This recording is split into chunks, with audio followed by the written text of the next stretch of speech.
including the transfer from CPA funds and athletic stabilization. Sarah Raposa from the CPC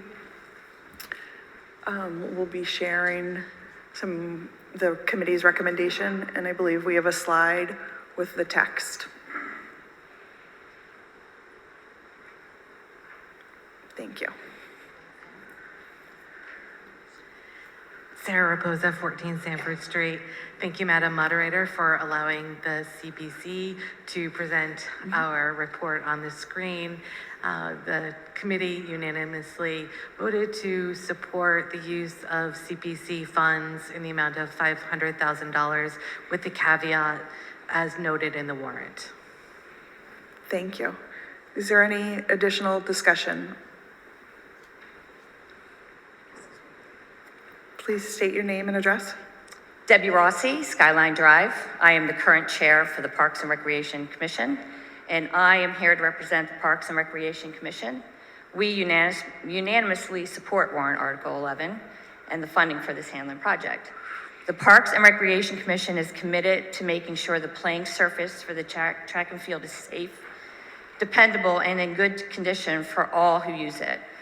The Field Stabilization Fund has provided funding for the design work and will be contributing to the funding of this project.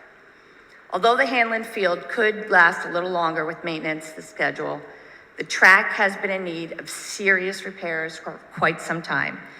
Both of these need to be replaced simultaneously. We encourage you to support this project and vote yes on this warrant article. Thank you. Thank you. Any further discussion? Sue Rourke, 34 Ellis Street. Thank you. At the 2022 Fall Town Meeting, we voted on an article to analyze the options for the replacement of Hanlon Field, and it was approved. During the comment section, like now, I specifically asked if grass replacement would be studied in the analysis, and I was assured it would be. But when the actual analysis came through that we paid for as taxpayers, it said nothing about grass. There perhaps was one sentence, but it was not in the analysis. And I think residents deserve to have a choice. If we had a proper study, I think we'd find that grass in the long run is cheaper and it's healthier for our children and safer for the town's water supply. And regarding safety, if tires are too full of toxic chemicals to be stored in landfills, why would anyone assume they're safe when ground into crumbs for children's sports? We've already had incidents with crumb runoff in heavy rainstorms, and I think we can assume chemicals from the turf are already part of our drinking water. A 2014 article in Forbes magazine that still rings true for 2024, came to the conclusion that taxpayers get fooled by deceptive cost analysis when comparing grass and artificial turf. Residents deserve a choice, and for that reason, I do not support replacing the Hanlon football field with artificial turf until the options are accurately and thoroughly laid out and we can thoughtfully choose the best solution. Thank you. Any further discussion?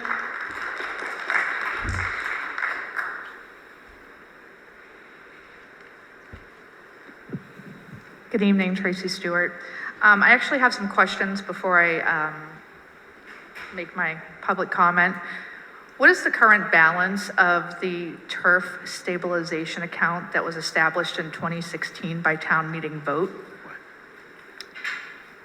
Through you, Madam Moderator. The current athletic field stabilization account balance is $396,707.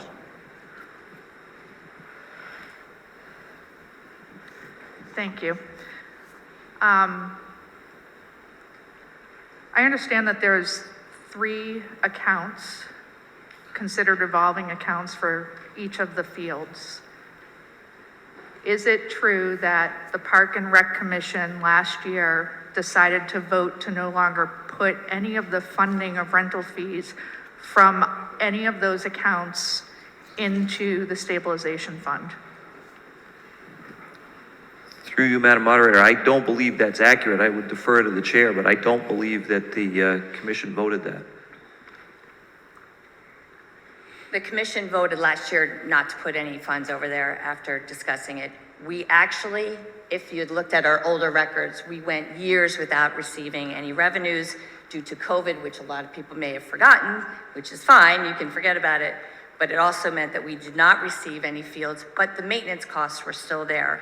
We did it so that we wouldn't have to come to the town for additional finances. Through you, Madam Moderator, I believe the question was, did they vote to no longer do that? And they did not take that vote. It was a one-year decision. Before we have any more discussion, I made a mistake.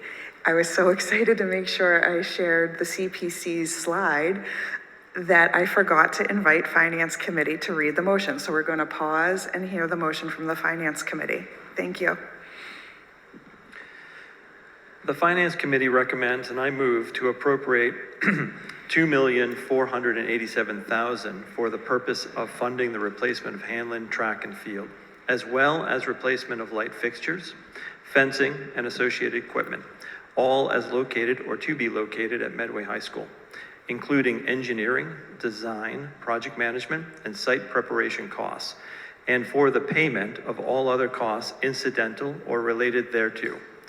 And as funding for this appropriation, to authorize the treasurer, with the approval of the select board, to borrow $1,687,000 under and pursuant to Massachusetts General Laws, Chapter 44, Section 7, or any other enabling authority, and to transfer $500,000 from the Community Preservation Act unreserved funds for the payment of costs for the replacement of light fixtures, fencing, and associated equipment, engineering, design, project management, and site preparation, but specifically excluding the cost of acquisition of artificial turf, and to transfer $300,000 from the Athletic Stabilization Fund as printed in the warrant.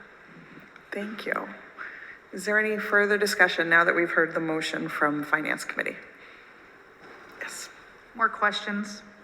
I believe there was a discussion about the CPA funding for this project, where it was stated that there was a legal opinion garnered from town legal counsel, and I'd like to hear what that was. As far as I understand, CPA fundings are for net new projects, for open space and recreation, and not for synthetic turf. Yeah? Yes, please. We'll now hear from our town council, Mark Rich. Thank you, Madam Moderator. Through you to the meeting. We did review this article carefully. If you carefully review the article and the motion as made by the Finance Committee, there are several sources of funding included. And with respect to the funding that's coming from the Community Preservation Act funds, the article is specific as to various items that would enhance and allow for recreational open space use. However, that funding specifically excludes use of those monies for replacement and installation of turf field. So again, the Community Preservation Act specifically does not allow for the use of CPA funds for installation of turf fields, purchase of turf fields, and that is why that is excluded from the use of CPA funds, and instead would be funded through the other funding sources, included in the warrant article and included in the Finance Committee's motion. Thank you. Thank you. Through you, Madam Moderator, just for clarification, this is considered an enhancement according to town council, but if you read the legalese of CPA, it is for net new, not for replacement or enhancement of existing fixtures, fencing, etc. Do you want to respond? Thank you, Madam Moderator. When the Community Preservation Act was first enacted, there was a requirement that expenditure of the funds for open space and recreation, that there was specific language with respect to open space that tied the expenditures to the acquisition of the property. The statute has been amended since that time, and now it allows for the use of funds towards the essentially use and improvement and preservation and upgrades to recreational facilities. So that the requirement that it be a new facility purchased with CPA funds is no longer part of the statute. Thank you. So we have a lump sum number, and all the bids that came in from the various construction companies were lump sum. Do we know what the cost is of the turf field surface and what the intention is of the town of Medway in the removal and where it goes away to? That is part of the actual contract itself, so the removal is the responsibility of the contractor, obviously, to take it to an allowed location. It is a lump sum bid. We do not have a specific breakout on each of the components other than the add alternate, which was the $60,000 for the fencing. Suffice to say, based upon the work that the engineering firm did putting the specs together, the largest sum of this project by far is the track work and the associated drainage underneath, or lack thereof. Thank you, Mr. Boynton. So town residents don't get a breakdown of the actual bid whatsoever? No, it was a bid out as a lump sum project, not a menu choice, correct? Okay, thank you. Okay, I'm ready for my comments.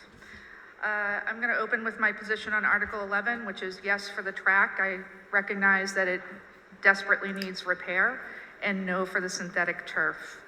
I made public comment to the select board back in early March, and I specifically said a lot has progressed in the past 10 years.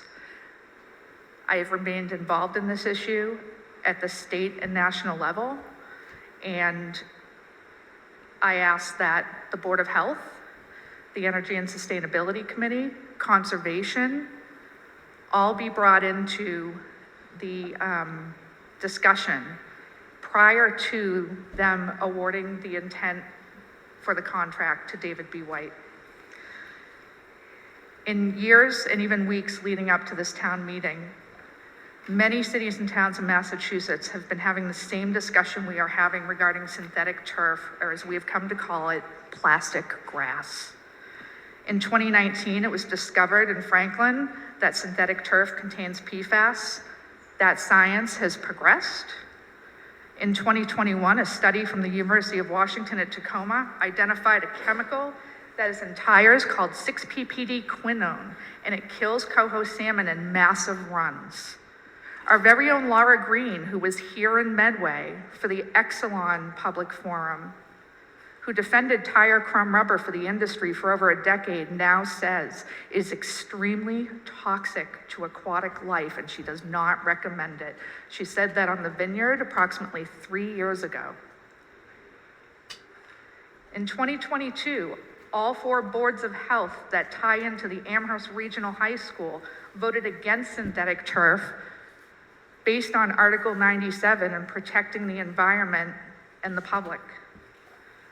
Also in 2022, Nantucket said no to synthetic turf, and in fact, their firefighters were the ones to step up and ask the consultants to leave the island because they were already dealing with PFAS exposures to their firefighters and had 30-year-old firefighters stricken with testicular cancer, and they didn't want to expose their children to that, whether it be through PFAS in the environment from the turf or PFAS through exposure of play. February of 24, the Martha's Vineyard Regional High School Committee scrapped the turf field plan as their MSBA project loomed.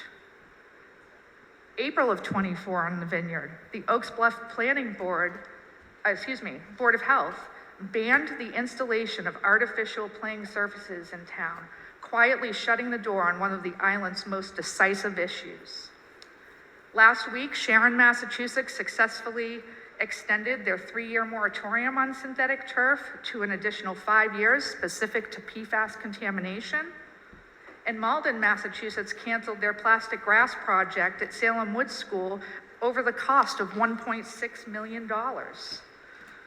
And tonight in Wayland, while we're here, they are voting on a synthetic turf moratorium, which is supported by the Sudbury Valley trustees, and they state that they oppose the use of artificial turf due to the negative environmental impacts caused by the turf and its chemical and physical components.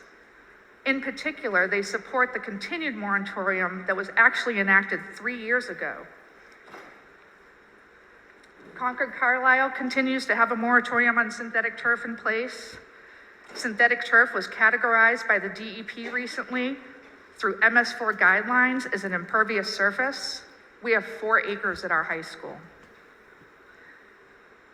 And right now, as the legislative body continues their last few months of the 193rd session, there are multiple bills that have moved through committee, including the House and Senate bills, both titled An Act Prohibiting State and Municipal Contracts for the Purchase and Installation of Artificial Fields. And on March 15th of this year, the town received a letter from Mount Sinai. It was addressed to the Select Board, the Board of Health, the Sustainability Committee, the School Committee, and the Conservation Commission. And I will only read a few sentences of it. The Children's Environmental Health Center of Icahn School of Medicine at Mount Sinai strongly discourages the installation of artificial playing surfaces due to the uncertainty surrounding the safety of these products and the potential for dangerous heat and chemical exposures. They're a group of pediatricians, laboratory scientists. They have health specialty units. We receive frequent inquiries from communities regarding the wide-scale use of artificial turf on school grounds and in park properties. It led us to conduct a review of the risk and benefits of artificial turf, and during which we found significant gaps in evidence supporting the safety of these products. And lastly, the Charles River watershed, which, by the way, the wetlands surrounding the high school is part of the lungs of the Charles River. They issued a statement this past month. The Charles River watershed opposes the installation of artificial turf as contrary to our core mission of promoting the health of the Charles River and its watershed. They called it a threat to the watershed. They recognized the heavy demand for recreational facilities and desirably of low maintenance, affordable natural turf alternatives. However, available scientific studies indicate that artificial turf may not be as cost effective in the long term, and they may have significant deleterious human health effects. It does not provide the same environmental benefits as grass, and unlike grass, artificial turf constitutes an impervious surface, generating additional stormwater runoff, which contributes to flooding and aquatic life contamination. I'm going to stop there, and I just want to shift to one other comment I want to make. In 10 years, I have been documenting the majority of the funding, the revolving accounts, the rental fees. And we have an inherent problem. We are taxpayers being asked to borrow shift CPA money that comes from our property taxes to fund this project. And 50% of the play on those fields is not even the residents, the taxpayers, the municipal sports groups of Medway. It's NEFC Football Club who profits $7.2 million a year. It's the Scorpions, and I'm sure there's a lot of Medway residents who have kids play on those fields, but it's an exorbitant amount of money to have synthetic turf that we're funding for private clubs and groups. The core time that those fields are needed, I just sat through a park and rec meeting. They're jammed up for like 4 to 5 hours every evening. It's not 24/7 play like the industry has told us. And we're in a money pit that we need to get out of. If we looked at using those fields for our community only, and got ourselves out of this hamster wheel we're in, we could maintain grass, primarily because we would be using it at 50% of the current rate that we're using it. A grass field with irrigation would cost us approximately $600,000 for a pristine grass field and $24,000 a year maintenance. Right now, those turf fields over a 20-year period, just Hanlon alone, is costing $250,000 a year. Ms. Stork, can you please wrap up your comments? I'm in favor of the track. I'm not in favor of the synthetic turf. I think the town needs to do a fiscal analysis of the park and rec budget and who we're renting to and get a turf grass professional in. We have time to do that. We can move forward with the track. I've seen it done in other communities. Any further discussion?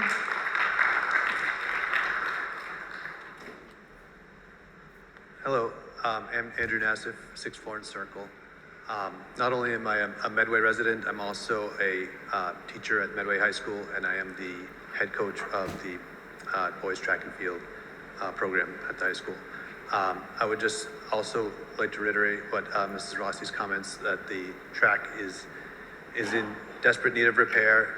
There are patches on the track, there are cracks in the track, moss has begun growing between the track and the field, and we thank both the Finance Committee and the Select Board for putting forth this article to help provide the funds needed to give our students a safe and appropriate field and surface to conduct our athletic endeavors on.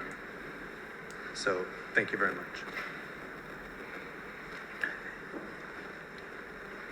Larry Ellsworth, 148 Holliston Street. A lot of people have spoken already.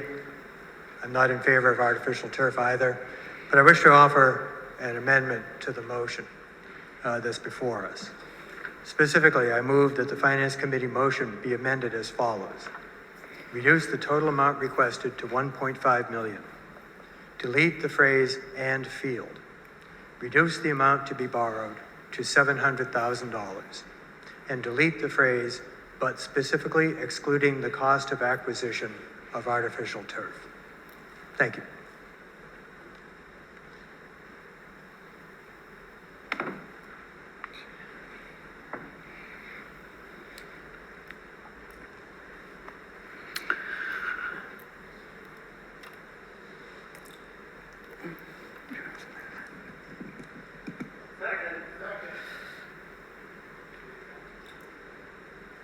Thank you.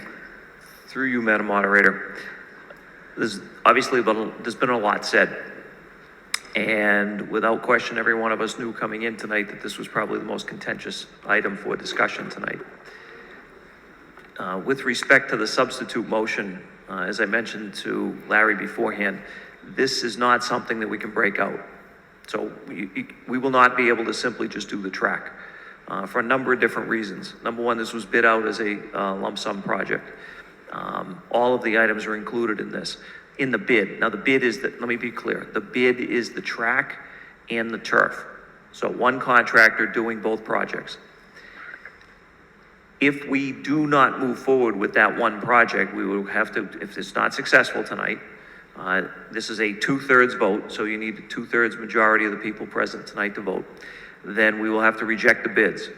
The design would need to be reauthorized. We would need to start with some type of new design relative to the track only. There would have to be probably at least a year delay because the contractors have already lined up their work for the year. So make no mistake, and this is not a, if you don't, then this will happen. This is a factual statement. If we don't go forward with the full project, this is off for at least a year. We have some serious concerns, as you just heard from the coach, about the safety of the track. It certainly is not usable as a athletic program item right now. And we are concerned about the safety of the track, even for people that come up and walk on a on a residents that use the track for passive recreation. I came in at 6 o'clock tonight and I couldn't help but notice there were a couple hundred kids out there. on all 3 of the fields. And for the last 10 years, we have had some serious, and I mentioned this earlier, we've had some significant successes. The planning for this, and you heard about a presentation that one of the speakers made in March, the planning for this didn't begin in March. We were here 1 year ago at the annual town meeting requesting the funding, $85,000 for the design. The select board had a public forum discussion in September or October of last year, requesting folks come forward, and there was discussion about grass. The contractor made a presentation or answered questions relative to whether or not this could be done, grass could be utilized there. And answers were put together. There was no significant opposition to this project, and as such, we went forward. This committee, if you will, that worked on this was a team of department staff, senior staff, the recreation director, the DPW director, the director of facilities for the Medway Public Schools, the athletic director for the Medway Public Schools. I know I'm missing somebody in the process, but they worked collaboratively and looked at all of the different analysis for the field. We understand that there is opposition to synthetic turf, but we also know that it's been successful, and we know that it has worked, and that field, correct me if I'm wrong, anyone please, but this school was built 20 years ago, and Hanlon Field was synthetic at the time. There is also a lot, from my prior experience, I can tell you, that if we want successful grass, that fields have to be taken offline. You cannot simply go forward year after year and beat the turf without taking that turf offline. If we were to do something with grass, the installation time is certainly more significant because we want to do our best to have this construction take place during non-school periods. So essentially, the moment graduation is over, mobilization would begin on the demo on the track and turf, and we would try to have that done before school opens and certainly before the fall sports season starts. If we were doing a grass field out there, that's not necessarily doable. You don't really grow grass in July. So there are a number of significant challenges with doing that. Again, this is about student safety, student athlete safety, and that's been something